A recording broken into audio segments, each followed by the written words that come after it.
Hi guys, welcome back to Choose Your Career. So today in this video we are going to discuss about facts of engineering colleges and placements.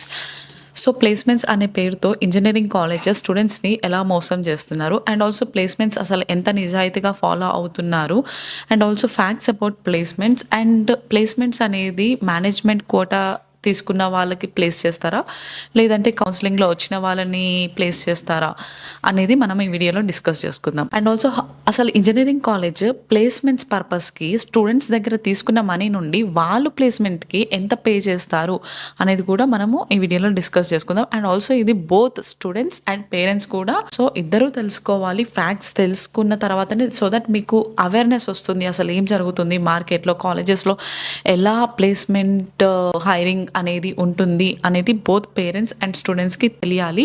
So suppose top 10 colleges చూసుకున్నట్లయితే suppose like CBIT, Vasavi and Gokaraju, Rangaraju etcetera. So ఇలాంటి top 10 కాలేజెస్లో చూసుకున్నట్లయితే so 3 faces ఉంటాయి. First year, second year, third year. So final year వదిలేద్దాం. Final year ఎందుకంటే మనకి projects and placements ఇవన్నీ ఉంటాయి కాబట్టి. సో ఫస్ట్ ఇయర్ చూసుకున్నట్లయితే ఒక కాలేజ్ లేదా యూనివర్సిటీ అయినా కానీ ఒక స్టూడెంట్ పైన ఇన్వెస్ట్ చేసే అమౌంట్ జీరో అమౌంట్ ఇన్వెస్ట్ చేస్తారు స్టూడెంట్స్ పైన. ఒక కాలేజ్ అనేది మన దగ్గర డబ్బులు తీసుకొని మళ్ళీ ఇది బోత్ ఫస్ట్ అండ్ సెకండ్ ఇయర్లో కాలేజెస్ పెట్టే ఇన్వెస్ట్మెంట్ స్టూడెంట్ పైన 1 రూపీ కూడా ఉండదు.